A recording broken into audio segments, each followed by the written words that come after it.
Welcome back to part 2 of this teacher career transition story. So if you haven't listened to part 1, head back to our channel and check that out before listening in because we're kicking off right where we left off. If you've already listened to part 1, then let's dive in. I'm Lisa Harding, ex-EdTech CEO turned certified teacher career coach. It wasn't all that long ago that I was recruiting, interviewing, and hiring teachers for roles in corporate America. Teachers that ended up being some of my all-time best employees.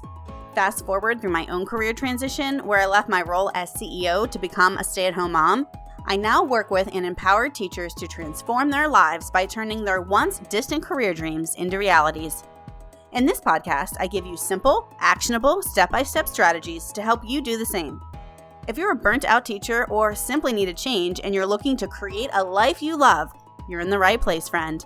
Let's get started. And you did mention you thought there was room for growth or advancement. So can you talk about what that looks like at your company and your role? Yeah. So, and also this was new to me, when I started working for the private sector. I had someone who I was connected with her through another teacher who had previously left the industry as well and had gone to the private sector. And so was kind of like, I think what you do a little bit, where people would connect other teachers with her when they were leaving the private sector, and she would sort of, take them under her wing and, say, here's what you do. One of the things though that she talked to me about, like I was saying earlier, was, like you need to negotiate, like don't just take everything at its face value. Another thing that she mentioned though is, like once you're in your role and you're established, like you can just ask for a promotion. Yeah. You don't need to wait for them to offer you one. Just tell them you want to be promoted. And so in my role, there's kind of 3 levels to it. There's like operations specialist 2, and then senior operations specialist. And they're all the exact same job. The only thing that's different is what they pay you and kind of your tenure and how long you've been there. But as long as you can prove that you're, like going a little bit above and beyond, which like I think anyone who's a teacher probably is going to compared to most people in the private sector, like I just started listing, I have a list of like things I've done that have saved my company money or time or like built in efficiencies. And I presented it to my boss a couple weeks ago. And, like, hopefully I'll be up for promotion this fall. And I've been working on that for actually close to a year now. So, I mean, like, it's not like it's just going to happen overnight. But like, that opportunity would not exist in teaching. No. But, I have that. And then I also have, senior level that I can go for, as well as, like, are there other positions within my company that I might want to one day climb to? That's an option as well. So, or again, at other companies, I mean, like, it's not just, I say at my company because my company is big enough where that's possible. But like, I think in the private sector in general, once you've got enough skills under your belt to like prove you're worth it, like just start applying for promotions and, upgrades to your career and see where it gets you. And don't be afraid to ask, like, what does it need to look like? What do I need to do in order to achieve like XYZ promotion or XYZ amount of pay? Because a lot of companies, like if you establish yourself as a good employee and they want to keep you, they'll just tell you like, okay, we need someone who does this. Great. I'll go do that. And then, you can say, hey, I've been doing that thing for, a year now, how about a raise on top of my, normal cost of living increase? And that's a much easier conversation to have than, if you were teaching and just trying to say like, oh, I want to make more money next year because I've been teaching 1 extra year. Like, okay, sure. Good luck. Aren't we all trying to do that? Totally. Actually, and I'm so glad that you brought that part up of your story. And just to relate mine to this a bit. So when I left teaching, I took an entry-level job in marketing that truthfully I was making like right around the same amount. It was like a few thousand more than I made teaching. When I say a few, I mean like 2 or something. Like it was not a big jump, but I had the same thought process view of like, okay, this does not have to be my forever thing. And that I just need a launching pad. Like you said, once you get into a place and can prove yourself and have the skills, that's where things can take off. So I was actually in that role for only 3 months. And I was actually doing something for the Teacher Career Transition Academy and like came across another job that seemed really interesting and applied for it, ended up getting it. 3 months into my first job out of teaching, I ended up getting a new job where my salary was double from the salary I had before. So 6 months out of teaching, I had doubled my salary. So like 3 months in, yes, I was like still making right around what I made before, but it just gave me that opportunity to be able to jump off. Yes, I did have to leave. And as someone who does not like having to leave things because it hurts my soul, like it was not easy for me, but I was like, this is one of the reasons that I left. I live in Colorado. Teacher pay is horrible here. I was at the point with a master's degree where I was gonna have to work a third job just to survive on my teaching salary. So for me, like getting a new job, that was one of the reasons, like, yes, I don't need to be a millionaire, but like I need to make a livable wage. So I think that is important for people as they're going through their transition to consider that as well. Like if you're saying, hey, I'm having a really hard time because I don't think I can make less or make the same amount, if you are in your head, know that you just have to get out of teaching, know that once you are in that next role, there will be opportunities, whether it's at your current company or another one. And it is so much easier to move about and work those angles and make those changes, get those raises, get those promotions than it is in teaching. It is not at all like that system. So something to consider when you are looking for a new job is, do I have the flexibility to try to have a little bit more wiggle room so I have more options, or am I really shooting for like, this is really the only level I can do? And no, it's okay, whichever situation it is for you, but figuring those things out in the beginning is important. So that way you're focusing your time on the types of jobs that you actually want. And Jake, I think one more thing around this topic of what you do in operations. When I heard you speaking, I was really thinking like, wow, this is like such a different set of knowledge than, like, the skills are the same, I'm hearing, but the knowledge that you have in operations is so different. So how did you feel like you could get yourself up to speed of being able to talk about how to re-navigate routes in the transportation sector? Like, how did you, like, going from band to that, those are two totally different things. How did you make that happen and feel confident in being able to do that? Yeah. I mean, I don't know that I have the best answer for that. I think that was something that I learned probably throughout the first, several months I was at my job. I think, the position I'm in is an entry level position. A lot of the colleagues I have are around my age, but they also hire a lot of people right out of college. And so I think our company is okay with people, coming in and not necessarily having that like specific industry knowledge of like, how do you, do a particular task. I think that's acceptable. And my team is large enough. I work with about 15 people that, someone knows the answer. And so it's a lot like, I think it's easier than in teaching because like, often you're siloed in your classroom and like, there's, one or two other people who might teach the same subject you do. And you can go to them kind of for, questions or things like that. I have 14 other people I can ask questions about to get, information about what I'm doing. So I think learning the specific industry that I'm in took a little bit of time. At the same time, like there's really no degree in, senior living order fulfillment. So like no one is going to come in knowing exactly like everything that you do. We just hired another person to replace someone from my team who retired. He came from the banking industry, so he doesn't know anything about the senior living industry or, supply chain either, but like he understands like business enough that like it's not that big a deal. So I think, again, for me, like being in operations was just kind of a natural segue because like I didn't need a second degree. I didn't need a level of training or expertise to do what I do now. One of the things I'm looking at, potentially being promoted into might be a little bit more of an IT role. And like, there might be some training I would need to get, or, certainly some courses online to take. But like my company's done that. And like, they're, if you make the case that, they should just provide you the training in order to do that, sometimes they will. So, I mean, there's that opportunity as well, but I would say it wasn't easy to learn what I do, but it also wasn't hard to like get a grasp on what it is that like needs to happen. So. Yeah. And again, raising another great point, and this is actually a statistic I learned from Lisa, but women are actually way less likely to apply for jobs they feel like they're not a good fit for. Not saying men don't do the same thing, but you bring up a great point of when I think about a job description, they are going to have some lines on there. It's like, oh, familiar with this type of industry or this type of product. And I want people to know out there, you do not have to have every single thing that is listed on that job description. And like you said, Jake, you came in with all the skills of what they needed. They didn't have to develop you in the skills. Training you on the knowledge of your industry, like that is actually not that big of a deal to them. And they know that they can't get every single person coming from the exact type of position, company, industry, sector, everything with all of their employees. So if people are sitting there now also being like, man, he's saying some of these things, I'm like, I don't know if I know that.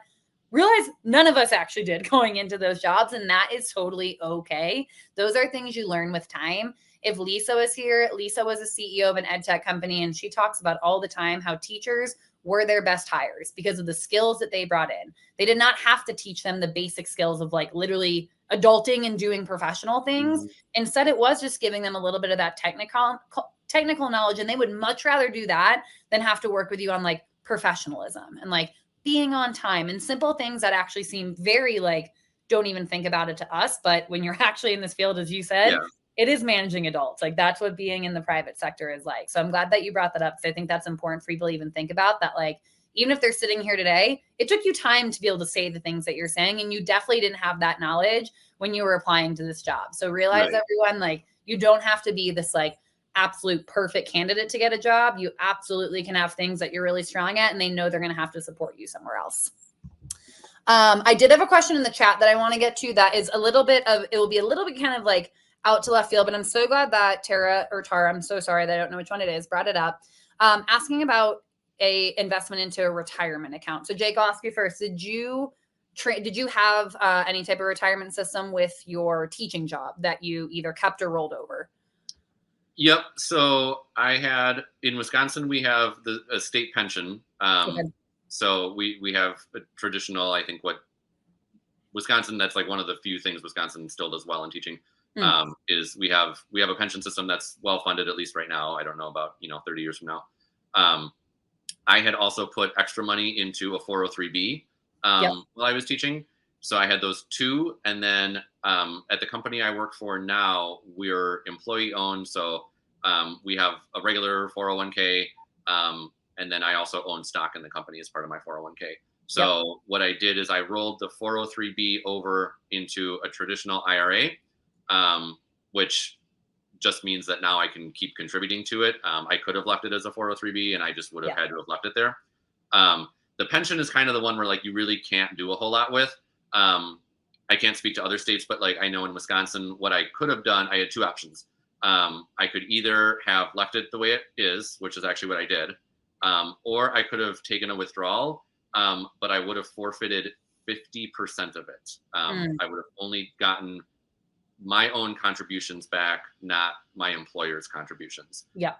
I was not willing to take a 50% hit, so I left it alone. It is still there. I still get a letter once a quarter saying here's how much is in it. I plan to leave it like that until I retire.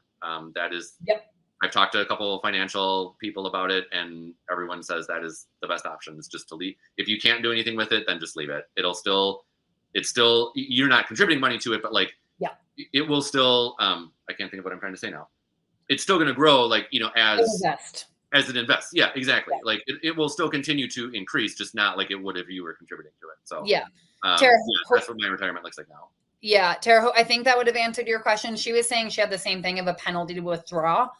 So Tara, I did the same thing. My pension with the state is just still sitting there, like in Colorado Para. And I also get my letter just being like, it's here for me to use at some point. And then I also was contributing to a 403b that I did absolutely roll over to my new 401k. I did the opposite as Jake. I just left it as my 403b, and I'm just contributing to my 401k and just kind of like leaving the two. I don't know all the technical things behind it. I've spent a lot of time on the phone with Fidelity and like still feel like I have a working knowledge of all of this, but yes, normally your pension, you can just leave there and not have to worry about withdrawing. But I know that some people are like, maybe they need part of that money to transition. So people have to make the decision on what they like to do with that. So that's definitely a personal choice, but definitely worth figuring out if it's one where it's like, can I just leave this one? Is this something I can transfer without penalty? So if you dive in and ask at least your district, they should know, because I think you're in Florida from what I saw before, asking about those. Or if there's people here in Florida and you know the answer in the chat, feel free to drop it in there. Use that chat as like a conversation space. This is, again, why we're all here together. Today's episode is sponsored by the Teacher Career Transition Academy. Are you eager to explore new possibilities but find yourself unsure of where to start? Look no further than our Teacher Career Directory. Available for free, this comprehensive resource features over 200 careers tailored for transitioning teachers. Dive into detailed insights, including average U.S. salary ranges, occupational outlooks, and even a personalized skills and interests inventory. Download now at teachercareertransitionacademy.com/directory. I'll also drop the link in the show notes of this episode. So don't miss out and claim your free directory today at teachercareertransitionacademy.com/directory. And I love that idea of even ChatGPT, of having them explain it to you. Like, I've never thought of that. That's a genius idea. So if you're like, I don't know much about technology and there's something you want to know, just go ask ChatGPT and at least start there. It's like great. I use it all the time like that. Yeah. That I will say, for anyone who's wondering, like, about AI, like, AI in schools is a big thing. Every company is going to be different on like their use of AI.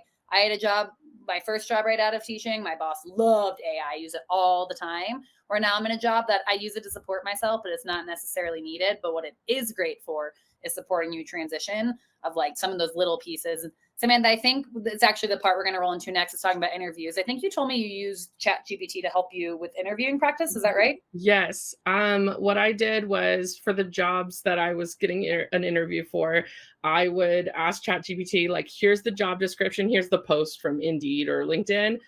Write me 10 interview questions. And then I would sit there and just pretend like a person asked them to me. And then I would ask it like, okay, give me 5 more, and or ask me about this. And I would sit like with my resume or with my, my notes about what I did as a teacher, and then think about how to answer those questions. And that was helpful, just as like a mock interview in a room by myself, quietly walking through how would I explain what I did. So it was, and it was actually fairly close to what I was asked, which was great. Yeah. Probably shows that they're also using ChatGPT to generate the questions that they're going to be asking you in your interview. So use the resources that they're also going to be using, and you will be pleasantly surprised. So I know one thing Samantha told me is that when we thought about her using the academy, a lot of her efforts are really in the first few steps. So in identifying the career, and then the marketing materials is where she used it the most. So it sounds like you did use the academy a bit for the interview prep, but at that point, things were just going so quickly. It was more just like trying to go as quickly as can. Is that right? Yes. Yeah. The interview, I felt like it was like, you got to be ready the next day. Like they were really getting me in there quickly. I mean, I had multiple rounds in it, but it was like very fast turnarounds each time. And the thing I was really pleasantly surprised about was that the interview process was actually pretty similar to what I did as a teacher. So like if you've done an interview as a teacher, like tell me a time that you did something like this. Like I had most of my teaching interviews were like that, where, you pick a story from your teaching to connect those dots for them. And so that I felt comfortable with. So that was great. Yeah. And, now that you've been talking about that, and like you said, it did happen so quickly. And oftentimes that can be the case with interviews, that once you're in the pipeline, that process is going to move quickly. So it can be hard to feel like when you're doing your resume, it's an open amount of time that you could spend updating it and applying to things, where the interview now is on a much more tighter timeline. So I even love thinking about some of the tips that you're giving of, even if you're not there yet, maybe give yourself a goal. I'm going to practice 5 interview questions this week. So then that way, by the time that an interview rolls around, I remember the first time I did an interview, I felt like I got off it and I was like, woof, rusty, like very much like, yes, I have these skills. I just haven't had to do it in a while. Yeah. Like, so I kind of love that. Like, you don't need to spend a lot of time right now prepping yourself for interviews. Like, spend that time once you have it. But if you want to feel a little bit more comfortable, like, use those tips and tricks that you just gave right now, a little bit each week, just to get yourself more familiar and saying that story. Like you said, a lot of the same questions, you're going to be saying a lot of the same things over again. So just rehearsing that now will make you feel a lot better about it, like later down the road. Mm-hmm. Love that. Awesome. So I think, let me just checking here. Yeah, Lisa, Wolf Rusty is right. That was, you talked to me, I think, in those days. You should remember how rusty I was. Yes. I love all the questions that have been coming in. So please use this chance if you have any other questions for Samantha, because Samantha is like the most insightful, whether it's about her journey or about this field. Please drop those in the chat. And I want to just give a big shout out. We had so many questions coming through this time I normally don't have to write them down. I normally can remember them. Today, I literally had to write them down to make sure I got through all of them, which means you all did exactly what I asked you to do, which was ask questions. That's exactly what this time is for. So if you have any other ones, please feel free to put them in now. And if you don't, I'm still going to be passing it over. Like I said, I do actually stop talking at some point. It's about to happen. Samantha, any final words that you would like to give as we get some questions coming in here as well?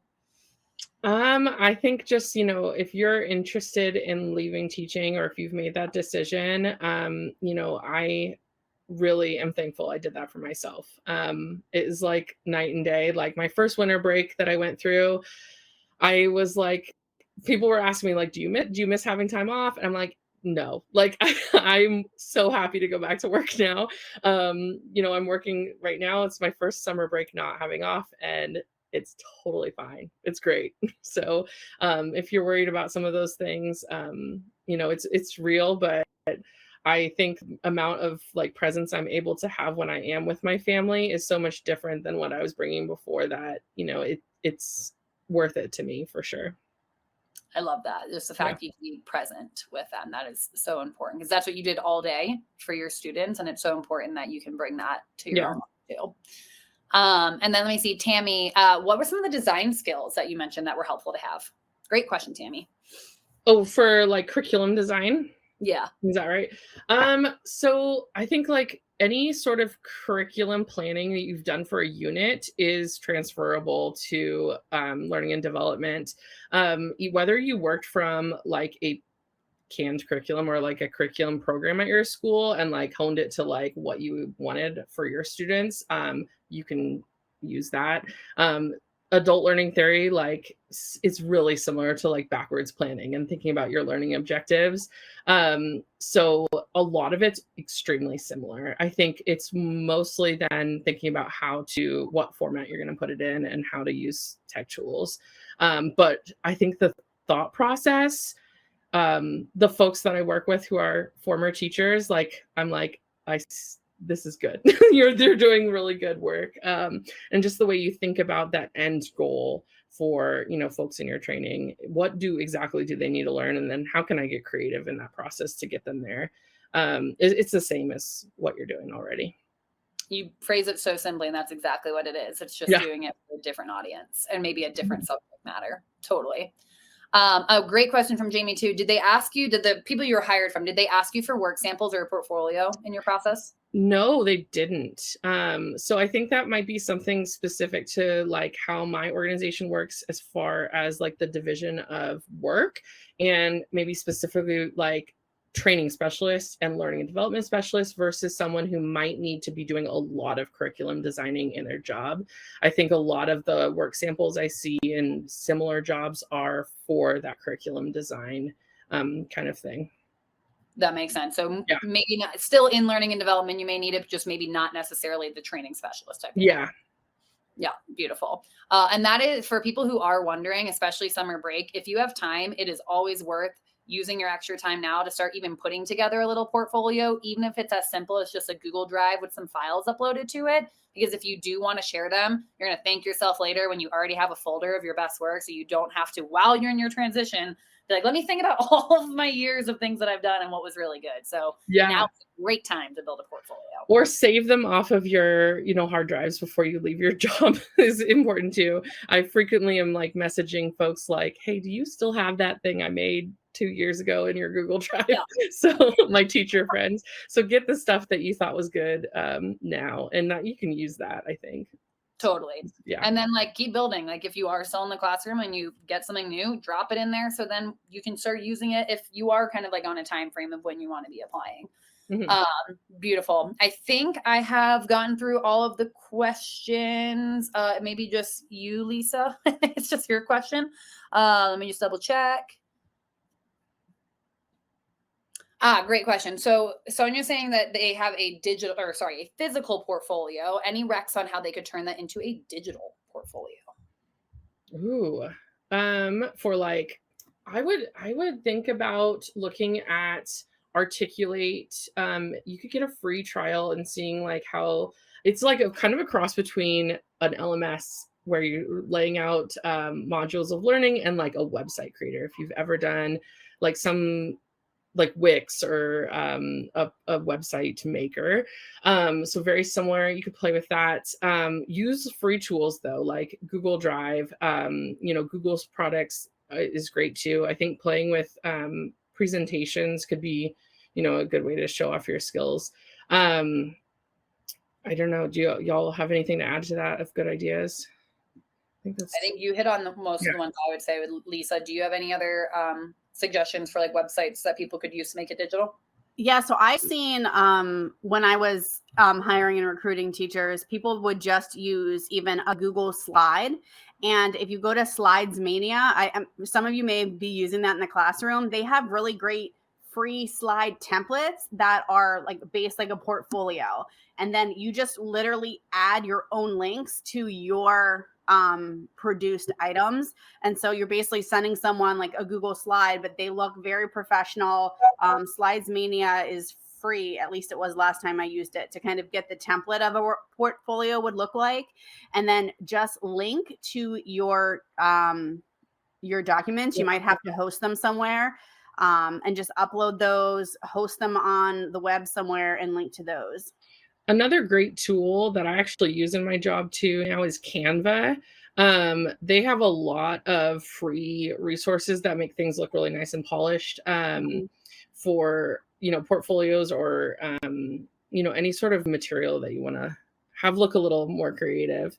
Not great. Caution, do not use their resumes. Like that is a big no-no for getting through the ATS. And Samantha knows, like, yeah, don't do that. I want your resume to be pretty much like as plain and ugly as possible. Yeah. And just have really great words on the page. But if you wanted like some sort of cool looking tip sheet or protocol kind of thing that you designed, that's a great thing. Like we use that for, flow charts or something like that at my job. Yeah, but exactly what Lisa said. Just go, the simpler, the better for the resume. Yeah. And Canva is a tool that is used a lot. Say that again, Lisa. Canva is a tool that's used a lot in like corporate America. I think it's like a go-to tool now. We used to have to hire designers that knew like Adobe Illustrator, and now really anyone can design anything in Canva. And I think just so many businesses use that. So if you use it in your classroom, definitely make sure to highlight that as a transferable skill on your resume. I work in marketing, so for anyone who's like interested possibly in something in that field, I use Canva every single day, like literally every day. So luckily I had experienced it like before my job, but definitely just like play around. It's kind of fun. Like sometimes it's like a little game, at least for me. I enjoy that type of thing though. So let me see. So Samantha, first, a kudos to how beautifully you've shared how you have so many transferable skills, but have you noticed a need or would there be a benefit in being certified in learning and development? I don't know. I'm only in my first like role in one organization, so I don't know the different, like if that would be helpful for me, if I was going for another role. I don't feel like there was anything that I've been asked to do in my job that I didn't already have a basis for being able to do from just my experience teaching. Love that. So definitely I would lean into the transferable skills then. Like, would it help? Sure, maybe, but like it sounds like you can get exactly where you are with just having the skills you already have. A lot of companies, once you're in, if you need a certification, they will pay for it and or give you the time to actually do that. So that's something to keep in mind as well. And then Jamie, I think I found an article on this and I'm going to link answering how to link your library card with LinkedIn Learning. So if anyone's wondering, just look for that reply. Again, just giving another shout out. Amazing questions coming through. It's exactly what we hope, that all of you can just like get your questions answered. So as of on the LinkedIn Learning, sorry, because I'm the one that went on that tangent in the chat. So I went into my library's website and then they had a button that I clicked and it told me what code to use for my library. And then I just had to enter the digits on the back of my library card. And that's how I got in. Okay. But it could be different, just sharing my personal experience. Lovely. If you guys are having any other questions, please keep them coming in the chat. But I at least want to use this moment because I know I'm getting close to time with Samantha here to say, Samantha, thank you so much for joining us today. Your story is so important for people to hear. Is one, it's so relatable and just like feeling that need to have something new. And maybe there's a lot of people here that are like, I left without a backup plan. I'm just trying to figure it out. So thank you for all of your amazing advice and your insights into this career. I know that if I was sitting on the other end, I would find everything that you said so helpful. So we are so appreciative of you joining tonight and just sending a million thanks your way.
Well, friends, that concludes another inspiring teacher career transition story. Whether you're left feeling certain that this career path is your next calling, or you can cross it off your list, I know you're walking away with valuable insights to take with you. If you want to access even more stories like these, there's an entire library of teacher career transition stories within the Teacher Career Transition Academy under the Career Exploration module of the program. If you're interested in learning more about the Academy, I'll drop a link in the show notes. And don't forget to check out our podcast channel for other great advice from our coaches and experts. Until next time, remember, friends, the journey is just the beginning. Embrace the adventure.